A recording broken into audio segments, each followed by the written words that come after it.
They're modern world history students. We're continuing with unit number 7, the rise of totalitarian dictators.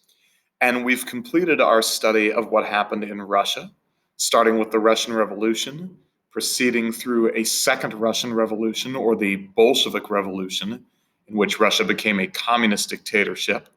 We saw the creation of the Soviet Union.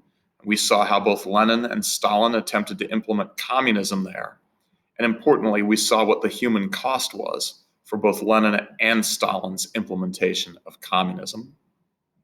And at the end, we saw that Stalin had achieved his goal of rapidly modernizing the Soviet Union and turning it into a manufacturing power prior to the start of the Second World War. So now it's time for us to shift to another country and see how totalitarianism rose in that country. And the country that we're moving to now is Italy. So section 8 is the rise of Benito Mussolini and Italian fascism. I hope that by the end of this section, you'll be able to explain why Italian veterans of the First World War were bitter about its outcome, and what Italian fascists believed, what their beliefs were as a result of that bitterness. And then I hope you'll be able to explain how the fascists and Benito Mussolini gained control of the Italian government. So, accompanying that first point to explain are Benito Mussolini, the Fasci di Combattimento, and the Fascist Party. And then, accompanying the second one, how the fascists and Mussolini gained control, are the Blackshirts, the March on Rome, and what is called emergency powers. So we'll get started at the top of page 14. So who was Benito Mussolini? Well, he was born in 1883, and he was the son of a blacksmith. So if you're not familiar with the job of a blacksmith is a person who shapes metal. A blacksmith is a person who heats metal until it becomes sort of red hot and sort of flexible or pliable, and then uses various tools to shape metal into horseshoes or tools, things like that. So his father was a true working class person. And Mussolini grew up in a relatively impoverished working class family. Because he was a working class person, Mussolini's father was a socialist. That is to say, keeping in mind that at this time the words socialism and communism were essentially interchangeable. And as a matter of fact, Mussolini was named after Benito Juarez, who was a revolutionary in Mexico and a socialist. Benito is not a common first name, was not a common first name for Italians. And it goes to show you how radical in his thinking that Mussolini's father was, that he chose to name his son after a Mexican socialist rather than using a more traditional Italian name. He was so committed to socialism that he named his son after a famous socialist. And that's the environment in which Mussolini grew up. And as a matter of fact, as an adult, Mussolini was the editor of the socialist newspaper in Italy, which was called Avanti, which means forward. And so Mussolini's father was a socialist, and Mussolini, too, growing up in his early adulthood, was also a socialist. Now, here's something you need to know about socialists or communists or Marxists. They regard war as it is traditionally conducted, country against country. They see that as absolutely absurd. And the reason why they see it that way is that for socialists, for communists, for Marxists, you can use those words interchangeably, the real conflict in society is not between countries, but between social classes, right? So remember how Marx wrote that the fundamental conflict of industrial society was between the bourgeoisie, that is the factory owners, and the proletariat, the working class, the factory workers. That was the true fundamental conflict in society. And Marxists, communists, socialists believe that you should identify first and foremost with your social class, not with your nation or with what country you're a citizen of. So for socialists, the idea that working class people from Italy should fight against working class people from Germany or France or some other country was ridiculous. Because the way that they saw it, the working class people from Italy had much more in common with working class people from Germany than they did with factory owners from Italy, for example. And so for socialists, communists, Marxists, whatever you want to call them, the only logical war was the one in which the working class people from Italy united with the working class people from all the other countries to wage war against the factory owners and overthrow the factory owners and establish a communist society, a society of equals. For them, that was the only kind of war that made any sense. So war as it is traditionally fought, country versus country, the factory owners in Italy mobilizing the working class in Italy to fight against working class people from Germany who had been mobilized by their factory owners and their government, that didn't make any sense at all. So as World War I crept closer, socialists became more and more alarmed about the coming of war. And they, in some countries, in fact, in most countries, socialists declared that they would not support the war effort, that they would discourage working class people from enlisting in the armies, and that they would do their best to bring the war efforts of their countries to a halt.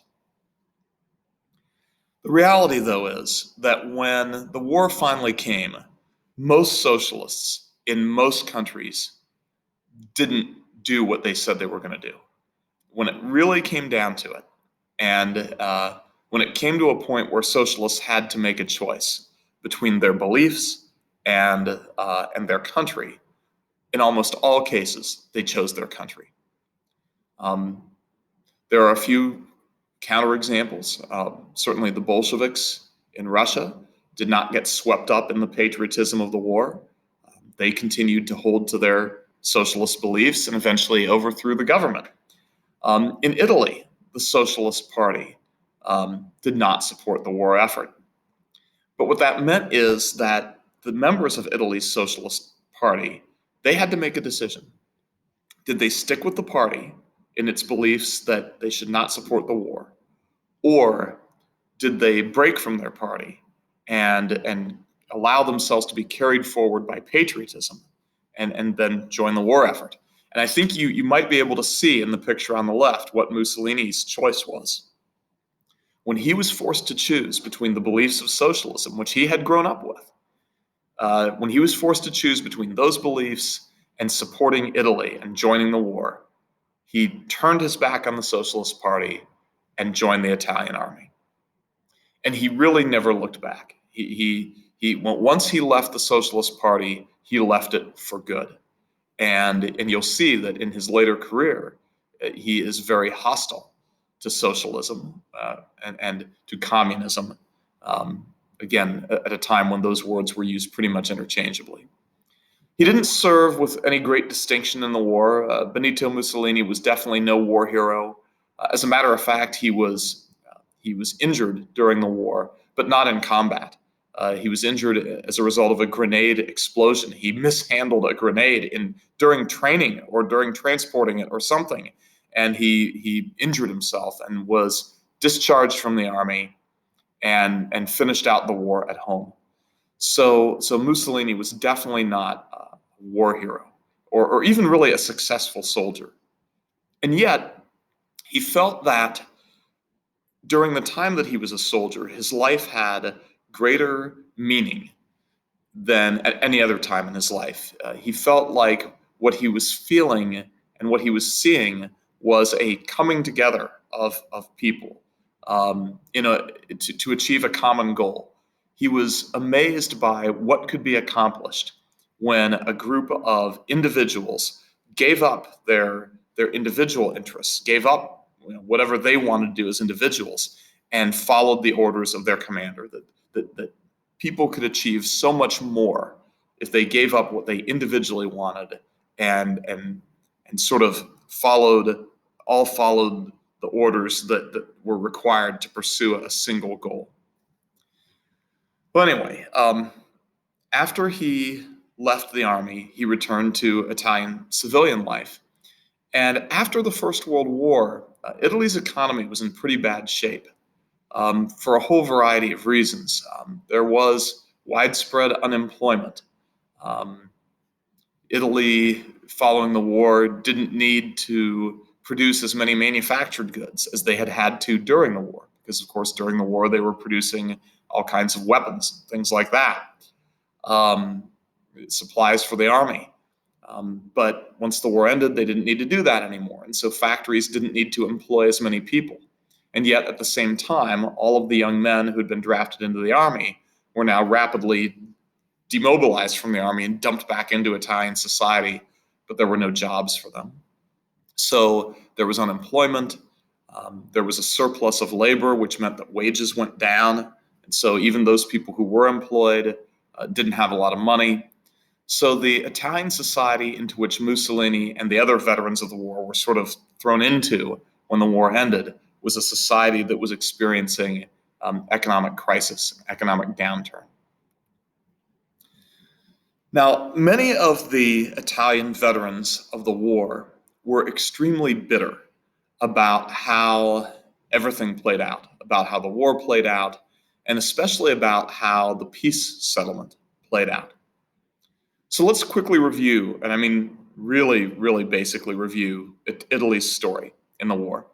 If you remember, prior to the war, Italy was a member of what was called the Triple Alliance. Their allies were Germany and Austria-Hungary. But when the war broke out, Italy declared themselves to be neutral. They declared that they were not fighting on any side during the war. They were neutral because, they said, the Triple Alliance only obligated them to support Germany and Austria-Hungary if Germany or Austria-Hungary was attacked. But that's not what had happened. Austria-Hungary had picked a fight with Serbia. So the Italians reasoned that this was not their war to fight and that they had no obligation to fight it, so they declared themselves neutral, the Italian government. But then the British and French entered into secret negotiations with the Italian government and said, we know that there is land in Austria-Hungary where Italians live. It's land that is not yet part of Italy, but it's land where Italians live. And we know that you would like that land to become part of Italy. So if you join us, if you join the Allied powers, then after the war's over, after we've defeated Germany and Austria-Hungary, then we will make sure that you get the land in Austria-Hungary where the Italians live. You'll be able to expand and take in more Italians into Italy. And it was on that basis that Italy joined the war. But then remember, the war did not go well for the Italians. While they were fighting Austria-Hungary, they did fine. They held their ground. But then eventually Germany sort of came to the rescue of Austria-Hungary, and Germany joined the war on the southern front. And once they did that, the Germans and the Austro-Hungarians defeated Italy at the Battle of Caporetto, a crushing defeat for the Italians. And so fundamentally, Italy sort of lost their part of the war. And that put them in a very weak position during the peace conference, during the Paris Peace Conference, when it came time to negotiate what the peace settlement would look like. Italy was not in a strong position to negotiate because they had effectively lost their part of the war. And as a result of that, they did not get all of the land that they thought they deserved. They got some of the land that they felt they deserved, some of the land that they felt had been promised to them by the Allied powers, but not all of it. And so there was a bitterness amongst the Italian veterans of the war. For them, the Italian government had botched the whole thing. First of all, they had switched sides. Effectively, they had switched sides. By abandoning the Triple Alliance and joining the Allied powers, they had switched sides. And then they had lost. So it's one thing to switch sides and win and be rewarded for winning, but it's another thing to switch sides and lose, and then as a result of your loss, not get what you feel you deserved. And that's what had happened to Italy. So Italian veterans coming back from the war, men who had served in the Italian army, were bitter people. They were embittered, certainly, toward the Allies, toward Britain and France, for not keeping, as they saw it, their promise to award Italy all of the land that they had been promised. But also they were embittered toward their own government. They felt that their own government had failed in its management of the war, and as a result had failed to get the land that they felt they deserved. So the anger and the bitterness and the resentment of Italian veterans was directed not just toward Britain and France, but to the Italian government itself. And these angry Italian veterans began to form sort of clubs, veterans clubs. The first of these was formed by Benito Mussolini in Milan. So Milan is a northwestern city. It's in the northwest of Italy. It's a major industrial city, a lot of factories. It's where Mussolini was from. But there was a lot of unemployment there. And a lot of the unemployed people were also veterans of the war. And so there, Mussolini formed the first Fasci di Combattimento. See this? Fasci di Combattimento. We're adding the word Italian here, but for our sake, we're shortening it down. Fasci di Combattimento. Fasci here means like a union, a uniting, a coming together. Combattimento refers to veterans or soldiers. So this is a soldiers' union or a soldiers' club. It was a club where veterans of the war, soldiers who had fought in the war, could come together. And mostly what they did was they complained about the government. This was a forum in which embittered Italian veterans could come together to share with each other and to express to each other their dissatisfaction, maybe to reminisce about their times together, but mostly to share their dissatisfaction with the war and the result of the war and with the Italian government. So this is bad news for the Italian government, because what now happened then was that although the first of the Fasci was established in Milan, very soon these Fasci were established in major cities and even smaller towns all over Italy. So you've got these gatherings of angry, disgruntled, embittered veterans all over Italy, and all of them are essentially directing their frustration against the Italian government. They adopted as their symbol this right here. So what this is a battle axe. And you'll notice that sort of tied around the axe is a bundle of rods or a bundle of sticks. So you've got this bundle of sticks or rods tied together around the axe handle. This was something that Roman soldiers, back in the time of the Roman Republic and the Roman Empire, this was a modification that they made to their axes. They were issued a battle axe for use in battle. It was a weapon. But they would bundle sticks or rods around it. And that made it a more versatile weapon, because when you could take this weapon and you could use it now almost like a club or a giant heavy baseball bat.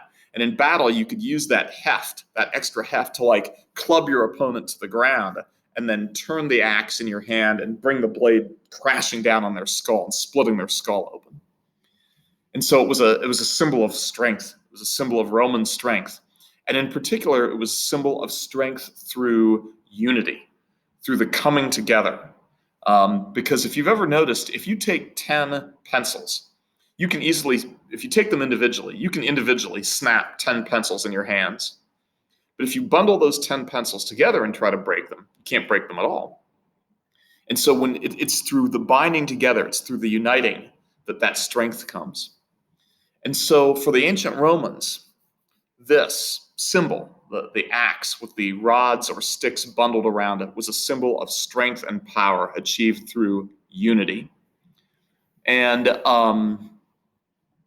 it became the symbol of the Fasci di Combattimento. That thing itself is called a fasces, Fasces. So it's clearly the origin of the word is related to this. So fasci means a union or a coming together. Fasces, Fasces, is this bundle of rods bound together around an axe handle. It was a symbol of ancient Rome. It became a symbol of the strength and power of ancient Rome. And now the Fasci and Mussolini adopted it as their symbol. Because what they were hoping to do, their goal, was to restore Italy to that kind of strength and power that it had possessed in the time of the ancient Romans. That was the thinking, that there was a time when Italy was that strong. There was a time when the entire Mediterranean region was ruled over by Italy, by the ancient Romans, and they wanted to restore Italy to that level of strength and power and prestige. So let's talk about what it meant to be a fascist, what it is that these fascists believed, because that is what they ultimately began to call themselves.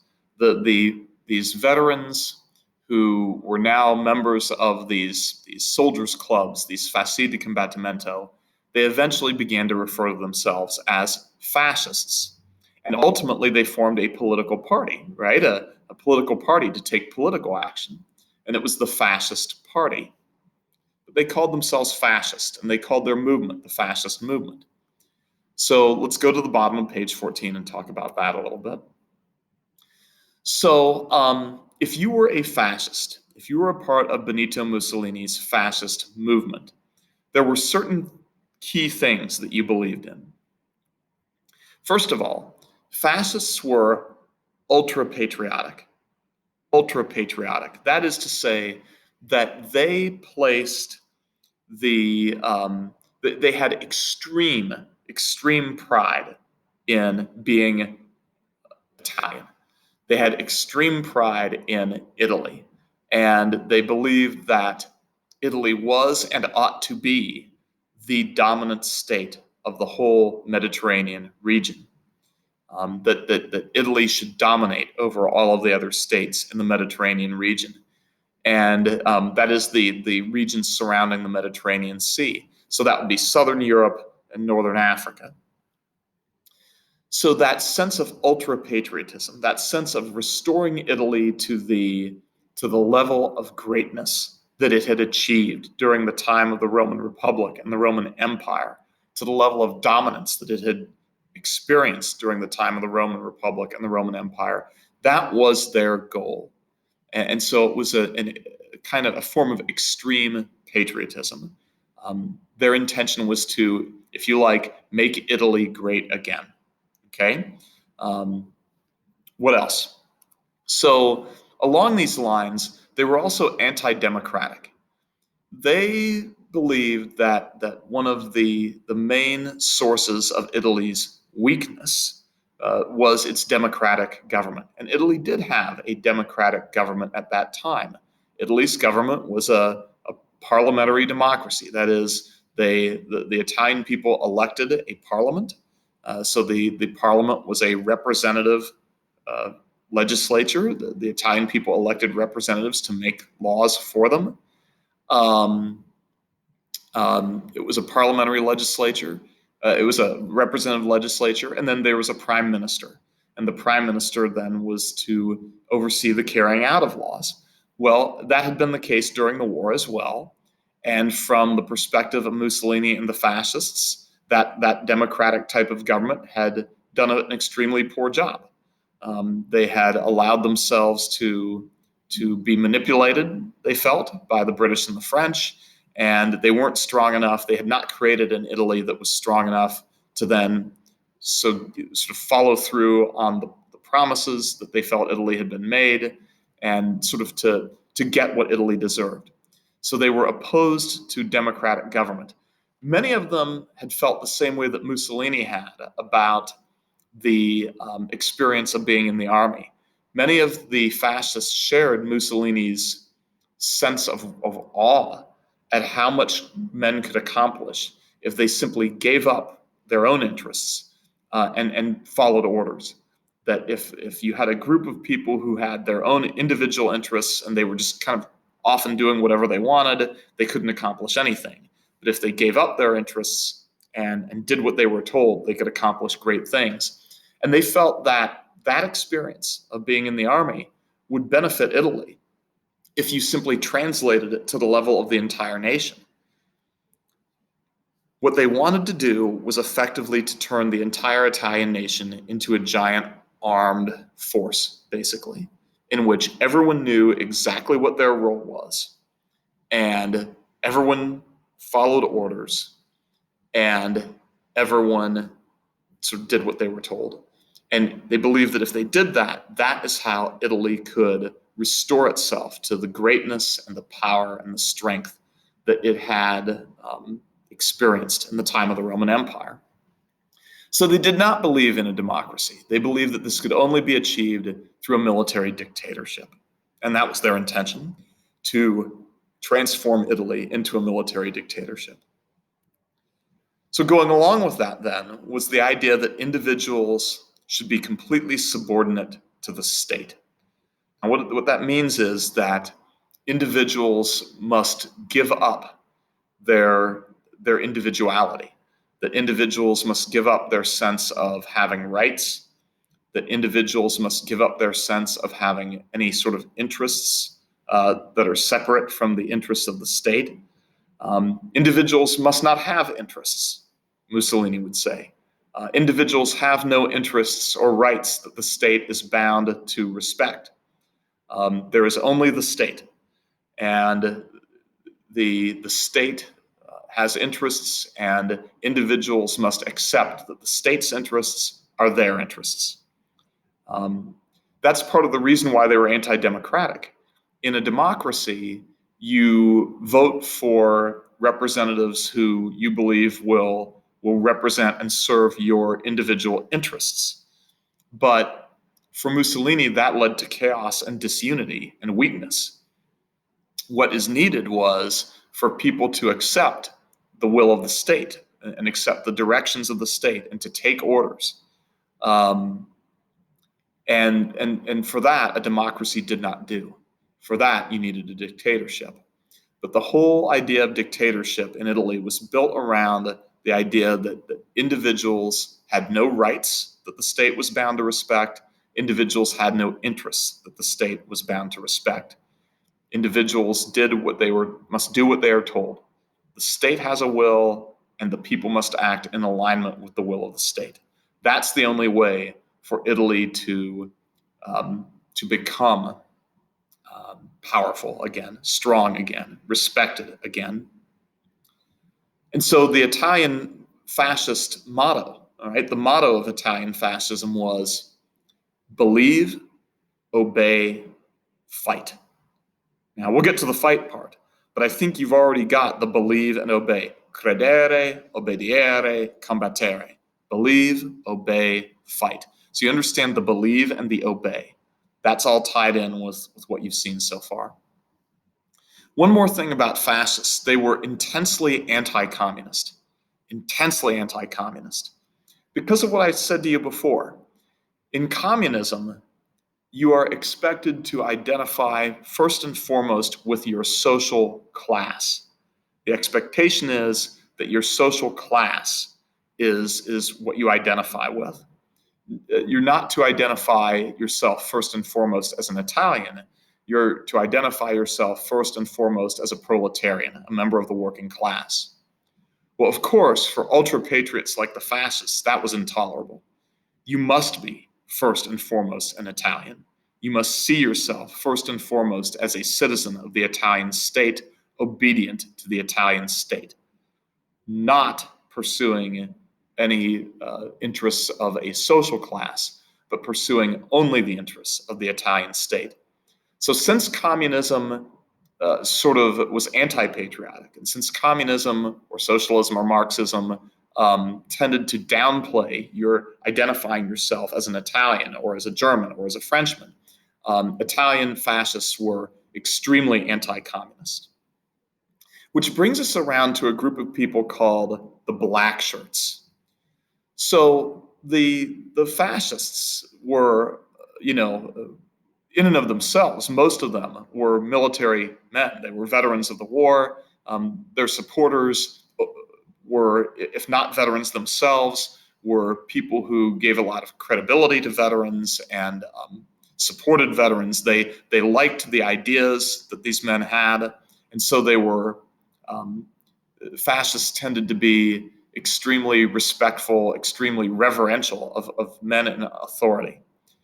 But from among them were a group of people who were called the Blackshirts. So among the fascists were a group of people called the Blackshirts.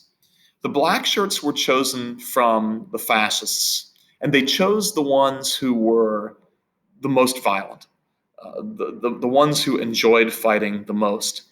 Many of them had served in the war as what were called ardent ones, the ones who would lead the charge across no man's land. They were so fervent in their and so passionate in their patriotism that they would be the ones to lead the other soldiers across no man's land. It's astonishing any of them survived the war, but they were the ones who became known as the Blackshirts. And you can see here that they dressed in black shirts and these black leather boots. And a lot of times they would pin their medals and their ribbons from the war to their black shirts and their black uniforms. And essentially, they were to be the street presence of the fascist party.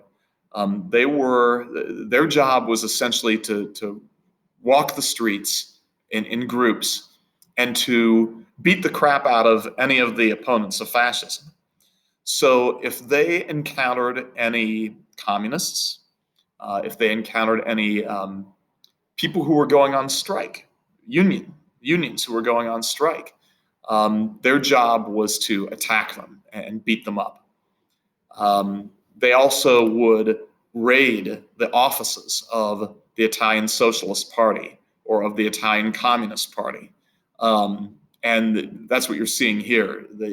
A group of black shirts have broken into the offices of the Italian Socialist Party in one of the cities and has dragged all of their papers and all of their furniture out into the street, and they're burning them.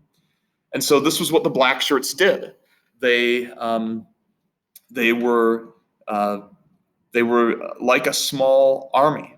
They were an army that was not loyal to the Italian government, although the fascists would have said that they were loyal to Italy, that in committing these acts, they were doing it out of loyalty to Italy, but they were not under the control, certainly, of the Italian government. As a matter of fact, these kinds of semi-military armies were not legal under the Italian constitution, but the fascists maintained this sort of private army anyway. The black shirts operated freely without interference from the Italian government. And part of the reason why that is that there was a sort of a growing concern about communism, a growing fear of communism among many Italians. And yet, Italy's democratic government didn't seem to have a solution to that, didn't know really how to combat the growing influence of communism. But on the other hand, the fascists clearly did. The fascists took action against communism. The fascists, through their black shirts, were beating up communists and intimidating them and burning down their offices and things like that. And so Italy's government, although these kinds of actions were unconstitutional and illegal in Italy, they largely turned away and they let the fascists and the black shirts continue these behaviors because it seemed it was their best chance to suppress communism. And there was communism. There was concern about communism in Italy because of what had happened in Russia. Communists had taken over Russia. And so there was concern in Italy about the danger of communism taking over Italy. So the Italian government kind of let all this happen, even though it was illegal. They let all this happen because it seemed like the fascists had a way to control and suppress communism. And there was some relief that was happening. So, as for beating up strikers, you might say, well, gee, that doesn't sound like that would be nearly as popular, beating up people who were on strike. Strikes had become very common in Italy. in the early 1920s. I mentioned to you that the economy was not doing well, that people were unemployed, and those who had jobs were not making a lot of money, and all of that was true, and that led to people going on strike. But strikes can be very disruptive in a society. Imagine if, for example, the telecommunications workers in our country went on strike. And as a result of that, every time you picked up your cell phone, nothing happened because all the telecommunications workers were on strike. Or let's say truck drivers, what are called Teamsters, went on strike, which meant that every time you went to Target or Walmart or Meijer or wherever to get things you needed, the shelves were empty because the trucks weren't moving. So you can see how very disruptive to society strikes can be. And so communism was not only unpopular among the Italian people, but unions and striking was also unpopular. And so the fascists were getting some attention from the Italian people, not just for beating up on communists, but also for beating up on people who were on strike. Some people in Italy cheered them on and were satisfied and happy that the fascists were doing that because their lives had been disrupted by striking. So I think that what I'm going to do before we move on to the last part of this section is we're going to cut this lesson off here. I think it's a good stopping point. You've been introduced to Mussolini, you've been introduced to the Fasci di Combattimento, you've been introduced to their beliefs. But before we move forward to the rise of Mussolini and the fascists to power, we're going to stop and we'll pick that up in the next lesson. So until then, take care of yourselves, stay healthy and stay safe. So long, everyone.